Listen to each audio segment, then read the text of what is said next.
విజ్ఞులైన ఆంధ్రప్రదేశ్ రాష్ట్ర ఓటర్ దేవుళ్లకు నా యొక్క వినయపూర్వక విజ్ఞప్తి. రేపు ఆంధ్రప్రదేశ్ రాష్ట్రంలో సార్వత్రిక ఎన్నికలు జరగబోతున్నాయి. ఇంకా 22 గంటలు మాత్రమే ఉన్నాయి. దయచేసి ఓటర్లందరికీ నా యొక్క విన్నపం ఏమంటే, ఇది చాలా విలువైన హక్కు. ఓటు అనేది చాలా విలువైన హక్కు. మీ అభిప్రాయాన్ని తెలియజేయడానికి రాబోయే ప్రభుత్వం ఎలా ఉండాలి, ఎలా ప్రభుత్వాన్ని మనం ఎన్నుకోవాలనేది మీ యొక్క హక్కు అన్నమాట. అది దాన్ని సక్రమణ పద్ధతిలో మనం వినియోగించుకోవాల్సిన అవసరం ఉండదు. రేపు మనకు రాబోయే ప్రభుత్వం ఇప్పటి వరకు ఉన్న ప్రభుత్వం ఏం చేసింది, అపోజిషన్లో ఉన్న వాళ్ళు ఏం చేస్తూ ఉంటున్నారు అనేది మనం బేరు చేసుకొని, జగన్మోహన్ రెడ్డి వల్ల ఈ సమాజానికి కానీ ప్రజలకు కానీ ఎలాంటి హాని జరగలేదు. గత 5 సంవత్సరాలుగా ఆయన పరిపాలన ద్వారా పేద బడుగు బలహీన వర్గాల అందరికీ కూడా ఒక స్థాయికి తీసుకొచ్చే విధంగా, దారిద్ర్య రేఖకు దిగువన ఉండే వాళ్ళని ప్రతి ఒక్కరిని కూడా ఆ రేఖకు పైగా తీసుకొని వచ్చి 5 కాలంలో 2 సంవత్సరాలు కరోనా బాధితులుగా అందరూ ఉన్నాము. ఆ కరోనా కాలంలో కూడా ఈ ప్రభుత్వం ఎలా సేవ చేసింది ప్రతి ఒక్కరు గుర్తించారు, చూశారు కూడా.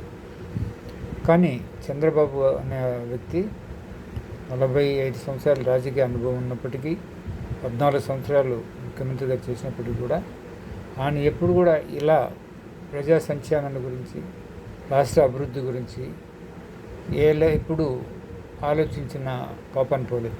ఆయనకి ఎంతసేపు ఆయన డబ్బులు కావాలి, అధికారం కావాలి. ఆ అధికారంతో తనకు కావాల్సిన వాళ్ళు రామోజీరావు, రాధాకృష్ణ, TV5 వాళ్ళు, ఇంకా ఇట్లా చాలామంది ఉన్నారు. వీళ్ళకి కావాల్సిన వాళ్ళు ఇంకా కొంతమంది ఎన్ఆర్ఐలుగా ఇతర దేశాల్లో ఉన్నారు. వాళ్లకు ఆస్తుల్ని, ప్రభుత్వ ఆస్తుల్ని కట్టబెట్టి వాళ్ళని కోటీశ్వరులు చేయడమే ఈయన ధ్యేయం. అంతే తప్ప సామాన్య ప్రజలకి ఏమాత్రం సహాయం చేయడం చంద్రబాబు రక్తంలోనే లేదు. ఆయనకు అది ఇష్టం కూడా లేదు.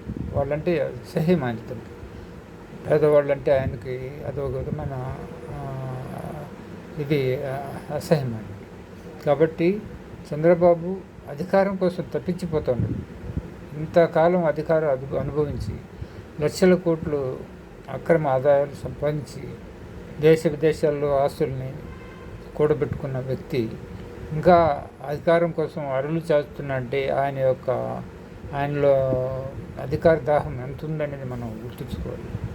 ఆయన వస్తే ఏం చేయడు, ప్రజలకు ఏం చేయడు. కళ్ళబొల్లి మాటలతో మాట్లాడి ప్రజలు ఎవరైనా ఏమారి తనకు ఓట్లేస్తే అధికారాన్ని అనుభవించి ఒక 5 సంవత్సరాలు తన ఇష్టారాజ్యంగా అధికారం అనుభవిస్తారని చూస్తున్నారు. దాన్ని దయచేసి ప్రజలు ఎవరు నమ్మకండి. ఇప్పుడుండే ప్రజలు ఎవరు నమ్మే వాళ్ళు కూడా లేరు. ఎందుకంటే ఆయన సుదీర్ఘ కాలం ముఖ్యమంత్రిగా చేసిన ఆయన అనుభవం ప్రజలు చాలాసార్లు రుచి చూశారు. ఆయన ఇచ్చిన మాటను నిలబెట్టుకోడు. అందులో ఆయన తత్వమే పేదలకు వ్యతిరేకము.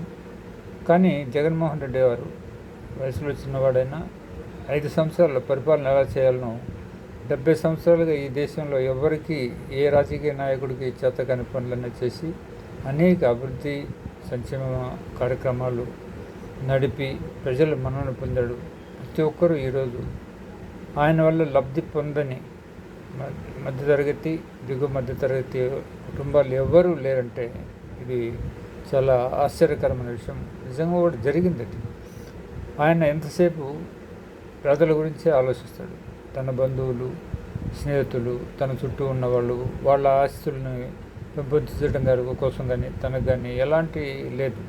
ఆయన ఎంతసేపు కూడా నా ప్రజలు, మీ బిడ్డ పరిపాలన, మీ ప్రభుత్వం అంటాడు తప్ప చంద్రబాబు లాగా ఈ ప్రపంచాన్ని నేనే సృష్టించాను, ఈ దేశానికి స్వాతంత్రాన్ని నేనే తీసుకొచ్చాను, నా వల్లే మీరు నీరు తాగుతున్నారు, నా వల్లే మీరు రోడ్డు పైన నడుస్తున్నారు, నా వల్లే మీకు కరెంట్ వచ్చింది అని ఎంతసేపు తన డప్పు కొట్టుకునే వ్యవహారం జగన్మోహన్ రెడ్డిలో లేదు.